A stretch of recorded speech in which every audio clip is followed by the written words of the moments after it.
Have you ever wondered if you're actually good at something, but you just haven't taken the time to look into that? Today, I'm going to explain signs that you are better than you think you are at some things and what you can do with that information. The first thing that can happen is you lose track of time. Maybe you just find something that you really enjoy. Make that be painting or talking to people and connecting with them or playing soccer or some type of sport. For me, maybe it's even this YouTube thing. I feel like I lose track of time whenever I'm doing YouTube. I just feel like I'm in the flow state where I can go on for hours and I don't even feel the time passing. And that's a good thing. Even for software engineering, I have the same thing happening to me where I start thinking about problems that I can solve and the architecture around that, and the days go by a little bit too fast, which is kind of concerning to myself because I'm like, okay, maybe I should be looking into personal connections more or some of my hobbies. But I guess YouTube is my hobby at this point. Another thing is people will come to you for help. And for me, that could be even when I was younger, it was just dancing at a party and there's some guy who came up and he was like, how do you learn those moves? And I was like, it's going I learned it through Just Dance. And you just learn something first, whether it be software or some artistic thing, and you do it enough times to the point where you start to get pretty good at it. And then at that point, you can start teaching others that, and that's where people will start to ask you questions. And because you put in all of that time, you're now an expert in that topic. Compared to them, at least. So keep trying to learn things that are interesting to you. Double down in it.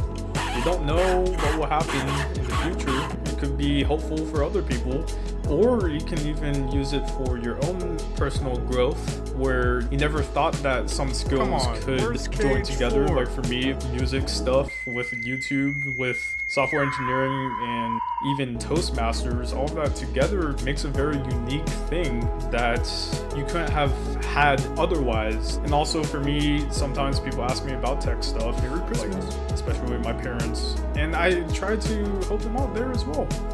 They just see me having the confidence to change the HDMI cables, or figure out a way to create graphs for traveling so that when we're planning a sophisticated 4-day trip to Italy, for example, I can cover them. The more you try to help people, the more expertise you get. When I was in undergrad doing my CS major, I at first was a teaching assistant, and I became a teaching assistant on the second semester of my freshman year.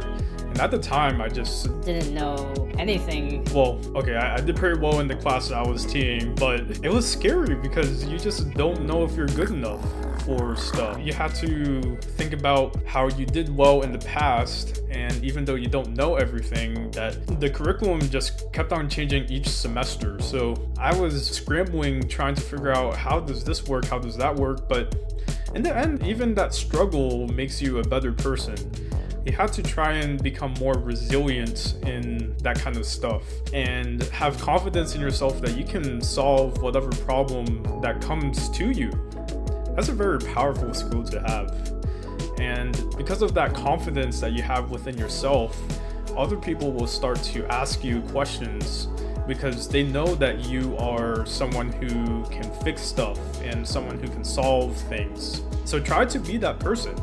And when you continue to get better at these skills, then it becomes a lot easier for you to execute your goals and whatever skills you have because you've just gone the repetitions in so often. And that also builds up your confidence. Then again, you can still teach other people what you have learned. One example could be ping pong and how I started out at work. I saw that there was a tournament coming up at my work and I was like, okay, this is my perfect opportunity. I've always looked at the ping pong table and I was like, man, I really want to figure out how to play Ping ping pong. And so I just started talking to a guy who was playing ping pong at the time there with others, and I just got coaching from him. And sometimes that's the best way of learning things, is through other people.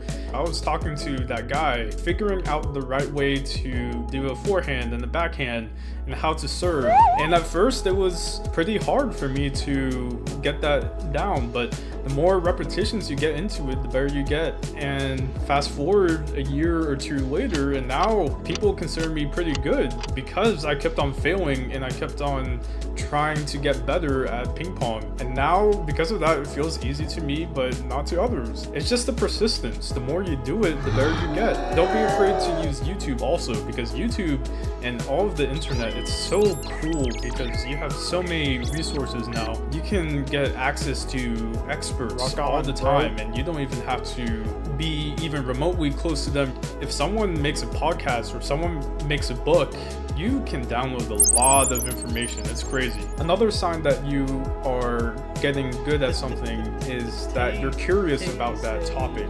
For me, it's this YouTube thing. I've been pretty regularly just listening to audio from Ali Abdal and any other YouTubers that talk about how to start your channel and what are the best practices on creating a good, engaging video, and what are the strategies. How do you look at top performing videos and then figure out how to mimic that but put your own creative spin. Right now, I'm still in the early stages of that because most of my stuff is just curiosity based learning, but it's good to learn that stuff. And because you spend time outside where no one else would be spending time on that thing, you get pretty good at it. And even though you may think it's useless, you never know. You never know what skills will add up.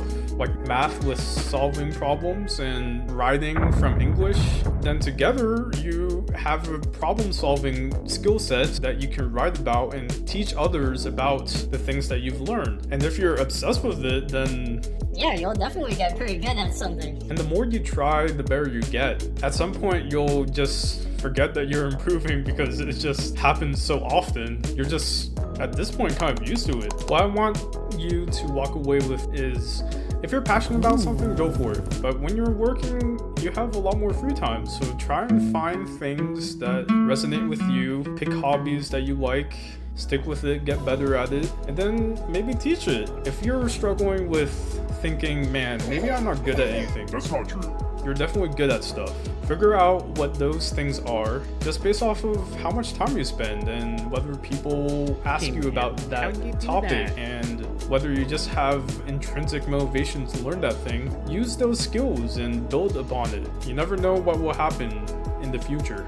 I would like to know in the comments, what do you think you are secretly good at? Thank you guys for watching. If you liked this video, please subscribe and like for more content like this. See you in the next one. Take care, and you got this.